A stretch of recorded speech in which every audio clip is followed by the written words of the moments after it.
الرحمن صاحب حفظہ اللہ تعالی ورعاہ اور حضرت شیخ التفسیر والحدیث مولانا فرید احمد حقانی صاحب حفظہ اللہ تعالی ورعاہ واطال اللہ عمرہ ان شیوخ کی موجودگی میں مجھ جیسے طالب العلم کو بیان کی جسارت کرنا بہت بڑی ہمت کی بات ہے، لیکن یہ ان کی شفقت ہے، یہ ان کی محبت ہے کہ ہم جیسے طالب العلموں کو موقع دیا کہ آپ لوگوں سے مخاطب ہو سکیں۔ عزیزان محترم، اللہ رب العزت نے جس چیز کو قرآن سے نسبت دی ہے اسے اعلیٰ بنا دیا۔ قرآن مقدس لاجواب، بے مثل اور بے مثال اور لازوال کتاب ہے، اللہ کا کلام ہے۔ جس شخص کو اللہ یہ توفیق دے دے کہ وہ کتاب و سنت کی خدمت کرے تو دنیا میں اس سے بڑھ کر اور کوئی عزت نہیں ہے۔ دنیا میں لوگ بھوکے ہیں عزت کے۔ لاہور والوں کوئی عزت سمجھتا ہے کہ اچھے کپڑے پہن لوں گا شاید میں عزت دار بن جاؤں گا، کسی نے سمجھ رکھا ہے اچھی سی کوٹھی ہوگی تو شاید لوگ مجھے السلام علیکم کریں گے، بڑا آدمی آ گیا۔ کسی نے سمجھ رکھا ہے کوئی گاڑی اچھی ہوگی، عہدہ ہوگا، میں عزت دار بن جاؤں گا۔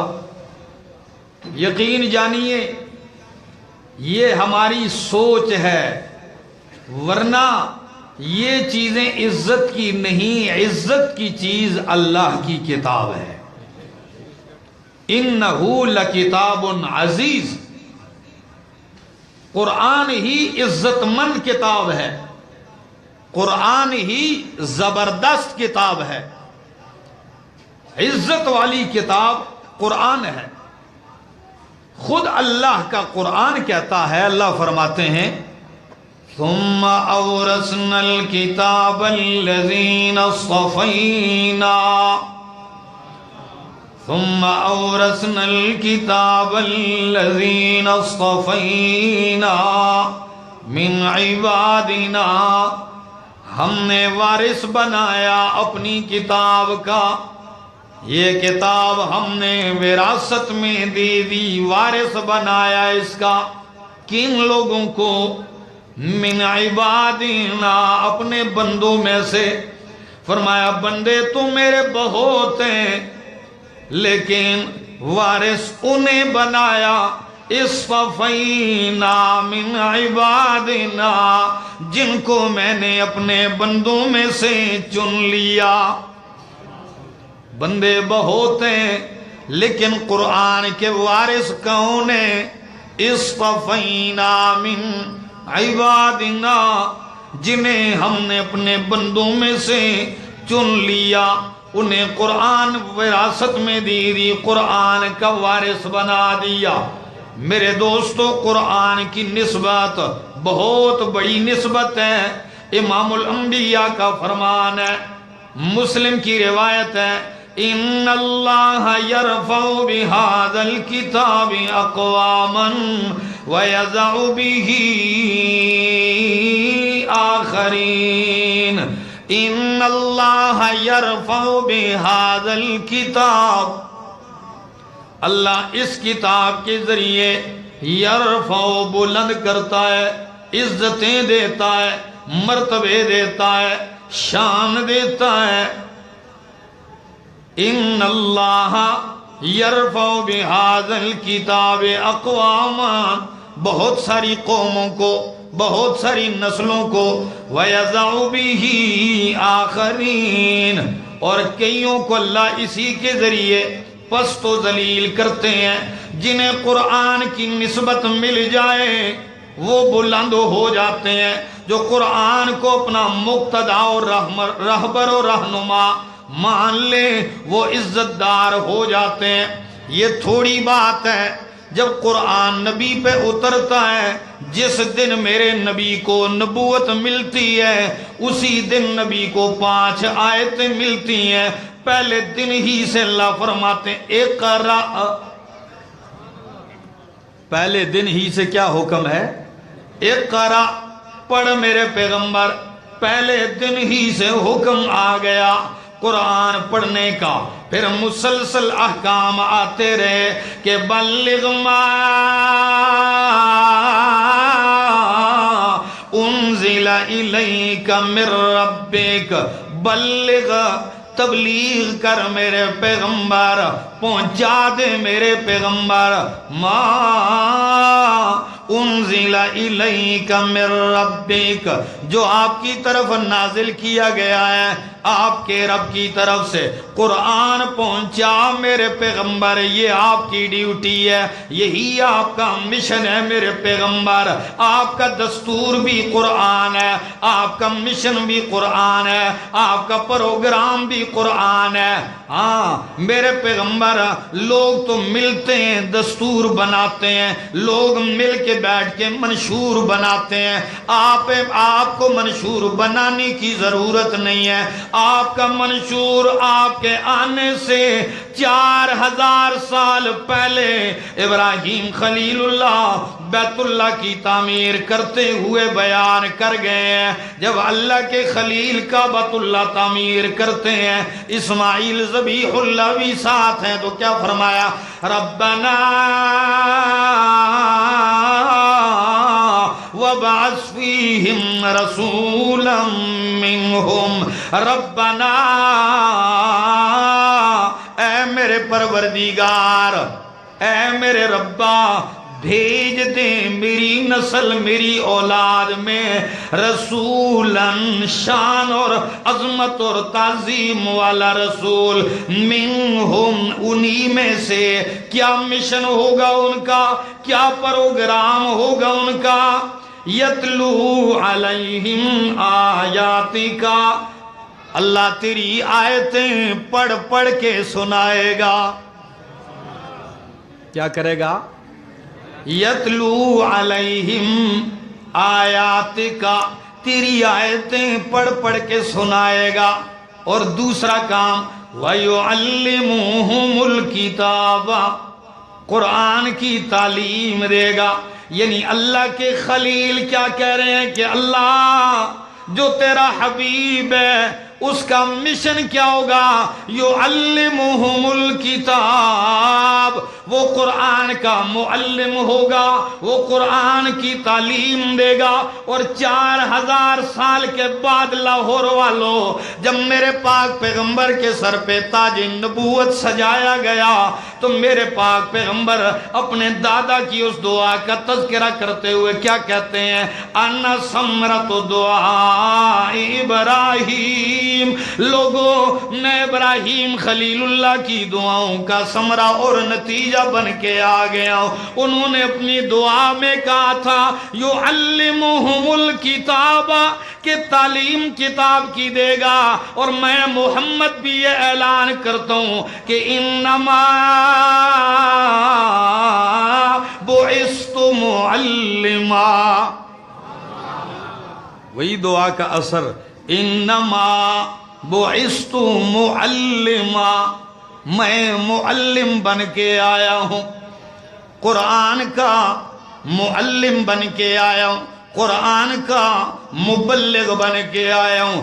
قرآن اور میں آپس میں ایسے مربوط ہیں کہ قرآن محمد کے بغیر اور محمد قرآن کے بغیر نہیں رہ سکتے۔ سنیے لاہور والوں کیسے قرآن نور مبین بن کے آیا تو میرا نبی سراج منیر بن کے آیا۔ قرآن واعظ بن کے آیا تو میرا نبی واعظ بن کے آیا، قرآن نصیحت بن کے آیا تو میرا نبی ناصح بن کے آیا، قرآن ذکر بن کے آیا تو میرا نبی مذکر بن کے آیا، قرآن ہدایت بن کے آیا تو میرا نبی ہادی بن کے آیا، قرآن رحمت للمؤمنین بن کے آیا تو میرا نبی رحمت للعالمین بن کے آیا۔ اور اگر ایک قدم آگے بڑھ کے کہوں کہ قرآن علم کا خزانہ بن کے آیا اور میرا محمد اس علم کے عمل کا خزانہ بن کے آیا۔ اور اگر میں کہوں کہ قرآن روح بن کے آیا، وَكَذَلِكَ أَوْحَيْنَا إِلَيْكَ رُوحًا مِّنْ أَمْرِنَا مَا كُنْتَ تَدْرِي مَا الْكِتَابُ وَلَا الْإِيمَانُ۔ قرآن روح بن کے آیا تو میرا نبی اس کے لیے قالب اور بدن بن کے آیا۔ اور اگر یوں کہوں کہ دو قرآن ہیں، ایک ساکت قرآن اور ایک ناطق قرآن، تو ساکت قرآن جو میرے اور آپ کے ہاتھوں میں ہوتا ہے تلاوت کرتے ہیں، اور ناطق قرآن دیکھنا ہے بولنے والا تو وہ میرا محمد بن کے آیا ہے۔ اور ہاں صحابہ نے، علماء نے نبی کریم کو قرآن سے تشبیہ دی ہے اس لحاظ سے، مثلا حافظ ابن حجر اسقلانی رحمہ اللہ، امام شاہ ولی اللہ محدث دہلوی رحمہ اللہ لکھتے ہیں، جب غار سور کے اندر صدیق اکبر کی گود میں نبی کریم نے سر رکھ کے آرام فرمایا تو یہ دونوں محدث امام شاہ ولی اللہ اور حافظ ابن حجر اسقلانی رحمہم اللہ یہ دونوں فرماتے ہیں کہ صدیق کی گود میں نبی کا سر یوں لگ رہا تھا جیسے کسی نے رحل میں قرآن رکھ دیا ہو۔ اور آپ نے بخاری پڑھی ہے، بالکل باب وفات النبی صلی اللہ علیہ وسلم میں یہ روایت آپ کو ملی ہوگی کہ نبی کریم بیمار ہیں، فرمایا اصل الناس، لوگ نماز پڑھ چکے ہیں کہ نہیں؟ صحابہ کہنے لگے اللہم ینتظرونک یا رسول اللہ، نہیں ابھی آپ کا انتظار جاری ہے۔ فرمایا مرو ابا بکر فلیصلی بالناس، ابو بکر صدیق سے کہیے لوگوں کو نماز پڑھائے۔ صدیق اکبر آگے ہیں، صحابہ پیچھے ہیں، مسجد نبوی ہے، پہلی صف کے سمت برابر میں بالکل نبی کریم کا حجرہ ہے۔ آپ اپنے حجرے کی کھڑکی کا پردہ اٹھاتے ہیں، چہرہ مقدس باہر کرتے ہیں، دیکھتے ہیں کیسے نماز پڑھ رہے ہیں۔ آپ نے چہرہ انور سامنے کیا، پہلی صف والوں نے جب نبی کریم کے چہرہ انور اور مقدس اور معطر مطہر منور چہرے پہ نظر ڈالی تو پتہ ہے کیا کہتے ہیں صحابہ کرام؟ کہنے لگے نبی کریم ہلکا سا مسکرائے، پھر پردہ نیچے کر دیا، قریب تھا کہ ہم نماز توڑ کر نبی کی طرف دوڑ پڑتے۔ نبی کریم نے پردہ لٹکا دیا۔ لفظ صحابہ کے یہ ہیں کہ نبی کا چہرہ ایسے چمک کے کھل رہا تھا جیسے کسی نے قرآن کا نسخہ سامنے کر دیا ہو، مصحف کھول کے سامنے کر دیا ہو۔ تو بات کر رہا تھا کہ قرآن اور صاحب قرآن ایسے مربوط بن کے آئے ہیں۔ اور اگر میں آپ کے سامنے ایک جملہ کہوں تو بڑا ہی جھجتا ہے، لگے گا کہ قرآن نے زندگی گزارنے کا نقشہ کھینچا ہے۔ لاہور والوں تنگ تو نہیں ہو رہے یار؟ خیر ہے، خیبر پختونخوا کے پٹھان کی بھی کچھ سن لو۔ نعرہ تکبیر، تاج و تخت ختم نبوت، علماء حق، علماء دیوبند، جمعیت اشاعت التوحید و سنت۔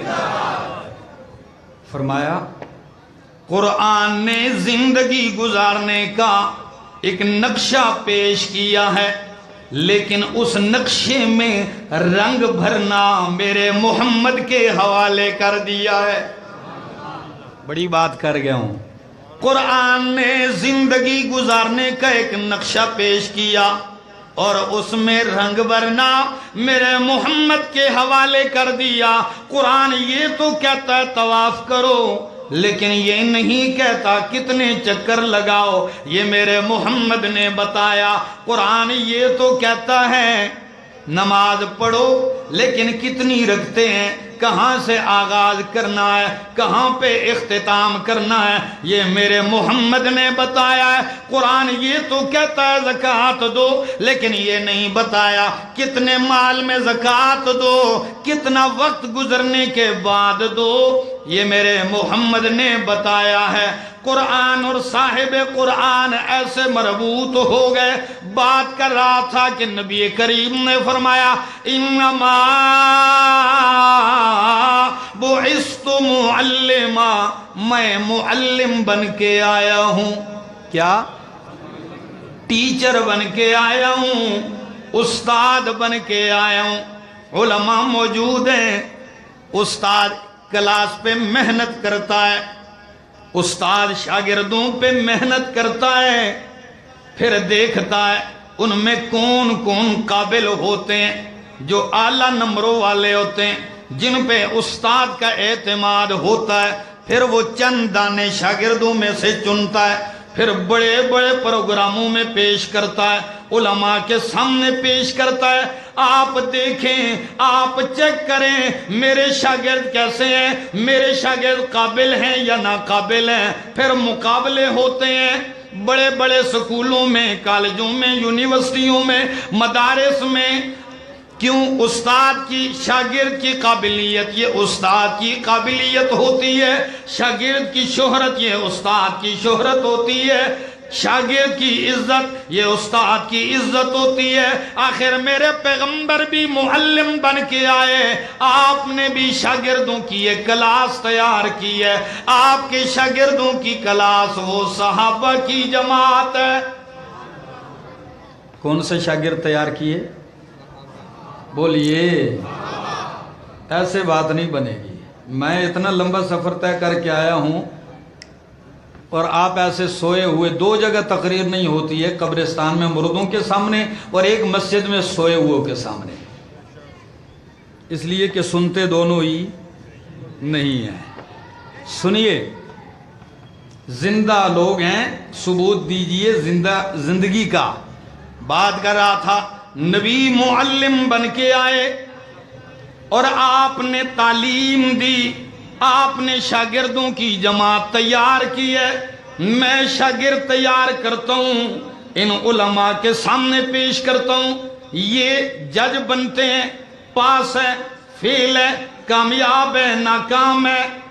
نبی نے شاگردوں کو میری اور آپ کی عدالت میں نہیں پیش کیا، اس لیے کہ ہم کون ہوتے ہیں ان کے درمیان جج بننے والے، ہماری کیا حیثیت ہے ان کے درمیان فیصلہ کرنے والے ہونے کی، ہم کون ہوتے ہیں ان کے کامیاب اور ناکام ہونے کا فتویٰ دینے والے۔ نبی نے اپنے شاگردوں کو اللہ کی عدالت میں پیش کیا۔ اللہ، یہ میری زندگی کی کمائی ہے، یہ میری زندگی کی محنت ہے، یہ میرے شاگرد ہیں اللہ، کیونکہ استاد تو نے بنایا ہے اللہ، معلم تو نے بنایا ہے اللہ، نصاب تو نے دیا ہے اللہ، اب میرے شاگردوں کا امتحان بھی تو لے لے۔ تو قرآن کہتا ہے امتحن اللہ قلوبہم للتقوی، میں نے محمد رسول اللہ کے شاگردوں کا امتحان لیا۔ اب رب کے تاثرات دیکھیے قرآن میں، رب میرے پیغمبر کے شاگردوں کے بارے میں کیا فرماتا ہے۔ شاگردوں کی قابلیت، استاد کی قابلیت، شاگردوں کی عزت، استاد کی عزت ہوتی ہے۔ قرآن آغاز کرتا ہے، فرمایا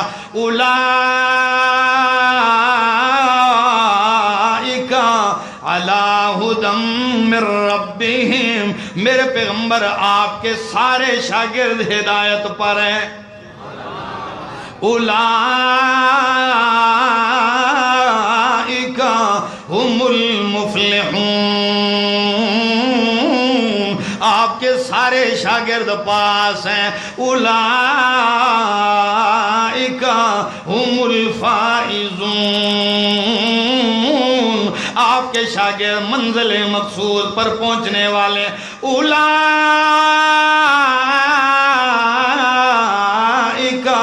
هم الراشدون،